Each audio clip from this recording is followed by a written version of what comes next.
Praise the lord. అందరికీ వందనాలు. ఈ దినమునకైనా దేవుని వాక్యాన్ని మనం చదువుకుందాం.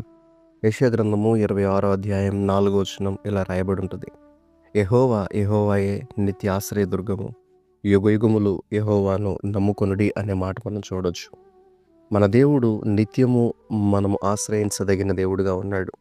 ఆయన నమ్మదగిన దేవుడుగా ఉన్నాడు. ఈ మాటలు చెప్తూ భక్తుడు అంటాడు, యుగయుగాలు కూడా ఆయనను మనం నమ్మాలి. యుగయుగములు కూడా యెహోవాను నమ్ముకొనండి, ఆయన ఆశ్రయించండి. ఒకవేళ పూర్తిగా ఆయన యందు మనము నమ్మకం ఉంచి, విశ్వాసం ఉంచి ఆయన ఆశ్రయించగలిగితే దేవుడు ఎట్టి ఆశీర్వాదాలు ఇస్తాడో ఈ యెషయా గ్రంథం 26వ అధ్యాయంలో మనకి రాస్తూ వచ్చారు. మొదటిది ఏంటో తెలుసా? ఎవరైతే యెహోవాను పూర్తిగా నమ్మి విశ్వసించి ఆయన ఆశ్రయిస్తారో వారిని దేవుడు కాపాడుతాడు అని ఉంది.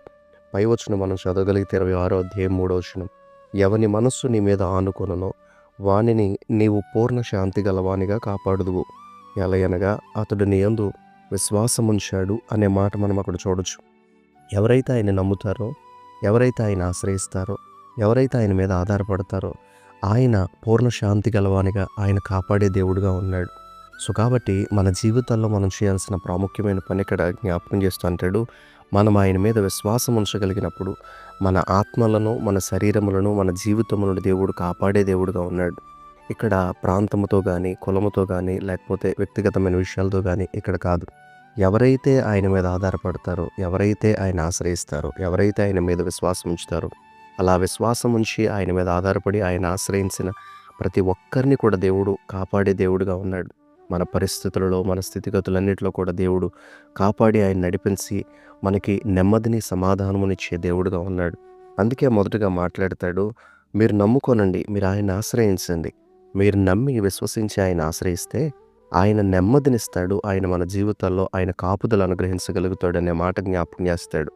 రెండవదిగా యెషయా గ్రంథం 26వ అధ్యాయంలో మాట్లాడుతూ ఆయన ఆశ్రయించగలిగినప్పుడు, ఆయన్ని నమ్మగలిగినప్పుడు, ఆయన మీద ఆధారపడగలిగినప్పుడు ఒకటి దేవుడు తన కాపుదలిచ్చి నెమ్మదిని అనుగ్రహిస్తాడు. రెండో మాట చెప్తూ అంటాడు, 26వ అధ్యాయం 7వ వచనంలో మాట్లాడతాడు, నీతిమంతులు పోవు మార్గము సమముగా ఉండును, నీతిమంతుల త్రోవను నీవు సరళము చేయుచున్నావు అనే మాట జ్ఞాపకం చేస్తాడు.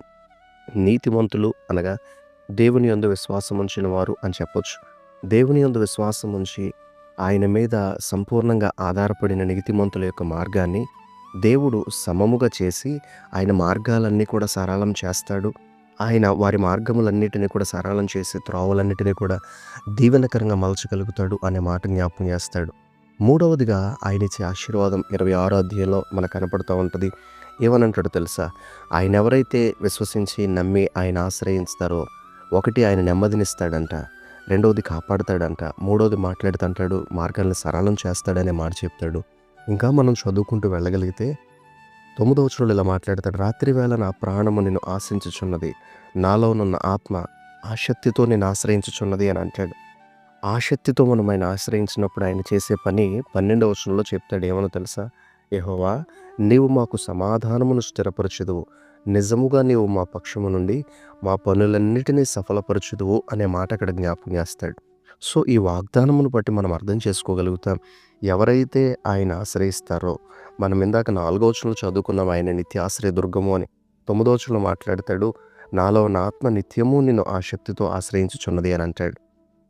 ఆయన ఆశ్రయదుర్గము గనక ఆయన ఆశ్రయిస్తే 12వ వచనంలో మాట్లాడతాడు ఏమో తెలుసా? ఆయన మన జీవితాల్లో సమాధానమును స్థిరపరిచేవాడుగా ఉన్నాడు. రెండవది ఆయన మన పక్షముగా ఉండి మన పనులన్నిటినీ కూడా సఫలపరిచే దేవుడుగా ఉన్నాడు.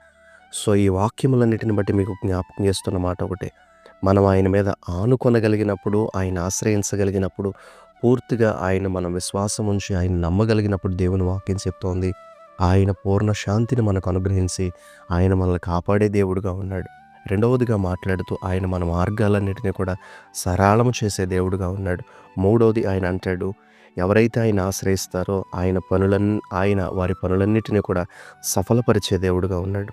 సో ఈ వాక్యములను బట్టి, ఈ వాగ్దానం బట్టి మీకు జ్ఞాపకం చేస్తున్న మాట, మనం ఆయన ఆశ్రయిస్తే దేవుడు మనకిచ్చే దీవెనలేంటో మాట్లాడుతున్నాడు కనుక మన జీవితంలో పూర్తిగా ఆయన మీద మనం ఆధారపడి ముందుకు వెళదాం. రెండవదిగా ఆయన మన మార్గములను సరళం చేయగలిగినట్లుగా ఆయన సన్నిధిలో భయభక్తులు కలిగిండి ఆయన చేతికి మన పనులన్నిటిని కూడా అప్పగిద్దాం. మూడోది ఆయన ఆశ్రయించినప్పుడు మన పనులన్నిటిని కూడా సఫలం చేసే దేవుడుగా ఉన్నాడు గనక ఆయన కొరకు ఎదురు చూస్తూ మన కార్యములను దేవుడు సఫలపరచగలిగినట్లుగా ఆయన కొరకు విశ్వాసం ఉంచి మనం ముందుకు సాగిపోదాం. చిన్న ప్రార్థన చేద్దాం. పరిశుద్ధుడా, ప్రేమ కలిగిన మా తండ్రి, నీ నామానికి వందనాలు. మరొకసారి ప్రభా, నీ యందు మేము సంపూర్ణంగా ఆనుకుని జీవించినప్పుడు నువ్వు ఇచ్చే దీవెనేంటో, నువ్వు ఇచ్చే ఆశీర్వాదం ఏంటో మాకు మీరు తెలియచేస్తూ వచ్చినందుకు నీకు వందనాలు. నేను ఆశ్రయించినప్పుడు నువ్వు ఎట్టి కార్యాలు చేస్తావు మాకు తెలియచేసావు, నీకు వందనాలు. అట్టి రీతిగా ప్రభా నాయన మా బ్రతుకులలో నెమ్మదినిచ్చి నీ కాపుదలను అనుగ్రహించమని అడుగుచున్నాను. అదే రీతిగా మా మార్గములన్నీ సరళం చేయమని ప్రార్థన చేస్తూ ఉన్నాను. అదే రీతిగా ప్రభా నాయన మా పనులన్నిటిని కూడా సఫలము చేసి నీ కృపలో మేము ఇంకనూ ముందుకు సాగడానికి, నాయన నీ రాకడ కొరకు సిద్ధపరచబడ్డానికి, నిత్యము నీ మీద ఆధారపడి జీవించడానికి మీరు కృప చూపించమని ప్రార్థన చేస్తూ నీ చేతులకు అప్పగించుకుంటున్నామా పరమ తండ్రి. ఆమేన్.